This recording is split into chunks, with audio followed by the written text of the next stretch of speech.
கர்த்தருக்கு ஸ்தோத்திரம். இந்த நாள் தேன் துளி நிகழ்ச்சியிலே உங்களை நான் மீண்டும் இந்த காலை வேளையிலே சந்திப்பதில் அதிக மகிழ்ச்சி அடைகிறேன். இந்த பரிசுத்த வாரத்தில் 2வது நாட்களுக்குள்ளாக வருகிறோம். பேஷன் வீக்கில் இன்றைக்கு செவ்வாய்க்கிழமை. இந்த செவ்வாய்க்கிழமையிலே என்ன நடந்திருக்கும் என்று நினைக்கின்ற வேளையில், வேதத்தின் அடிப்படையிலே பார்க்கின்ற வேளையில், இயேசு கிறிஸ்து அந்த தேவாலயத்தை சுத்திகரித்த பின்பு அவர் அங்கேயே தான் சுற்றி கொண்டிருக்கிறார். அவருடைய சீஷர்கள் அவரோடு கூட இருக்கிறார்கள். இது மிக முக்கியமான ஒரு நேரமாக இருந்ததினாலே இயேசு இந்த நேரத்தை அவர் உபயோகப்படுத்தி கொண்டார். அந்த நேரத்தில் பல காரியங்களை குறித்து விளக்கி சொல்லுகிறார். மத்தேயு எழுதின சுவிசேஷத்தில் பார்க்கும் பொழுது அவர் கேட்கின்ற வேளையில் இந்த தேவாலயத்தை இடித்து போடுங்கள் என்று சொல்லுகிறார். மற்றும் அவருடைய வருகையை குறித்து சொல்லுகிறார். மற்ற 2வது வருகையில் என்னெல்லாம் நடக்கும் என்பதெல்லாம் விளக்கி காட்டுகிறார். உடனே இந்த யூதர்களுக்கும் பரிசேயர் சதிசேயர் இவர்களுக்கெல்லாம் ஒரு ஆதங்கம் ஏற்பட்டது. இவர் ஏன் இதையெல்லாம் பேசுகிறார்? இவர் சாதாரண ஒரு தச்சனுடைய மகன், யூதன். இவர் இன்னும் 50 வயது கூட ஆகவில்லை.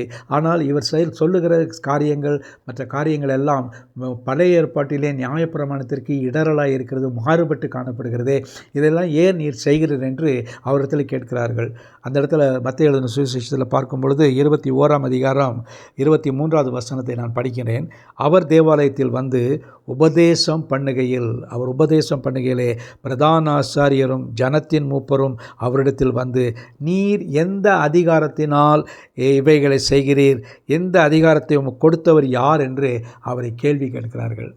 அவர்களுக்கு பார்க்கின்ற வேளையில் அவர் யோசேப்பு மரியாளுடைய மகன்.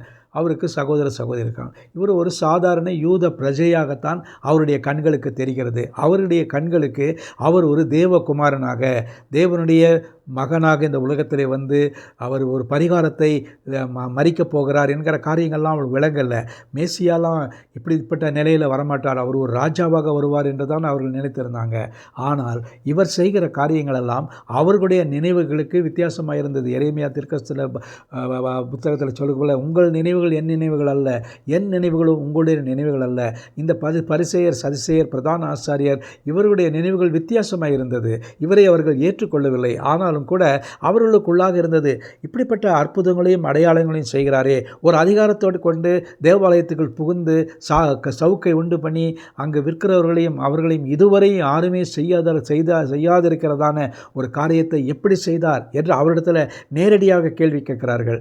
அவர்களுக்கு அந்த இடத்துல இயேசு மிக அழகாக சொல்கிறார், என்ன அதிகாரத்தோடு நான் இதை செய்கிறேன், இந்த அதிகாரத்தை எனக்கு கொடுத்தவர் யார் என்பதை மிக தெளிவாக இயேசு விளக்கி காட்டுகிறார். பல உதாரணங்களை சொல்கிறார். யோவான் கொடுத்த ஸ்நானத்தை குறித்து சொல்கிறார். மற்ற காரியங்களை குறித்து விளக்கி காட்டுகிறார். ஒரு மனுஷன் தன்னுடைய ஊழியமாக செல்கிற வேளையில் ஒரு ஓமையை சொல்கிறார். அவரை பிடித்து அடித்து கொலை செய்கிறார்கள், அவனையும் ஒரு கொலை பண்ணுகிறார்கள் எங்கெல்லாம் கொடுத்து விளக்கி கொட்டுகிறார். அந்த காட்டுகின்ற வேளையில் இது அவர்களுக்கு புரிந்து கொள்ள முடியவில்லை. இவர் சிலுவையில் அடுத்த வாரத்தில் அடிக்கப்படுகிறார் என்பதை நினைக்கவில்லை. அவர்கள் இவரை கடந்து சென்று கொண்டிருக்கிறார்கள். ஆனாலும் கூட இயேசு தாம் எதற்காக இந்த உலகத்திலே வந்தார் என்பதை நிரூபிக்க தம்முடைய முழு அதிகாரத்தையும் அவர்களுக்கு விளக்கி காட்டினவராயிருந்தார். ஒன்றையும் அவர் மறைக்கவில்லை. நீங்கள் என்னை இந்த தேவாலயத்தை இடித்து போடுங்கன்னா அவர் சரீரத்தை சொல்கிறார், 3வது நாளில் எழும்புவேன் என்று சொல்கிறார். அவர்களால் புரிந்து கொள்ள முடியவில்லை. இந்த நாட்களில் கூட நம்மிலே கூட அநேகர் இந்த ஒரு உண்மையை புரியாதவர்களாக வேதத்தின் அடிப்படையிலே ஏதோ ஒரு பாரம்பரியமான ஒரு வாழ்க்கையில் நம்முடைய காரியங்களை நடத்தி கொண்டு வருகிறோம். இயேசு என்று ஒருவர் இருக்கிறார், அவர் நல்லவர், அவர் எங்களுக்கு பாவத்தை மன்னித்தார், எங்களுக்கு சுகத்தை கொடுக்கிறார் என்று மேம்போக்காக பார்க்கிறார்கள். அவர் இந்த அதிகாரத்தை உடையவராக இருக்கிறார், இந்த அதிகாரத்தை வைத்து செய்கிறார் என்பதை இதன் மூலமாக நாம் புரிந்து கொள்ள முடிகிறது. நீங்களும் நானும் கூட இந்த நாளில், இந்த பேஷன் வீக்கில் இதை தெரிந்து கொள்வோம். அவர் சகல அதிகாரமுடையவராய் அவர் இந்த உலகத்திலே 3.5 ஆண்டுகள் ஊழியத்தை செய்து அதை நிரூபித்தார். அந்த அதிகாரத்தை உங்களுக்கும் எனக்குமாக யோவான் 1ஆம் அதிகாரம் 12வது வசனத்தின்படி அவரை விசுவாசிக்கிற யாவருக்கும் அந்த அதிகாரத்தை கொடுத்திருக்கிறார். நாமும் கூட அந்த அதிகாரத்தை பெற்றவர்களாக, இயேசுவினுடைய தேவனுடைய பிள்ளைகளாக நம்ம வாழ்ந்து காட்டுவோம். ஜெபிப்போமா. நல்ல ஆண்டவரே, நன்றியோட துதிக்கிறோம், ஸ்தோத்தரிக்கிறோம். ஆண்டவரே, இந்த அதிகாரத்தையும் வல்லமையையும் தேவன் நீர் அவர் கொடுத்ததை அவர் எவ்வளவு அழகாக உபயோகப்படுத்தினார் என்பதை பார்க்கிறோம். நீரும் எங்களுக்கு கொடுத்த அதிகாரத்தையும் சகல காரியங்களையும் நாங்கள் உமக்கு பிரியமாய் உபயோகிக்க இந்த உலகத்தில் வாழ்ந்து சாட்சியாக இருக்க உதவி செய்யுங்க.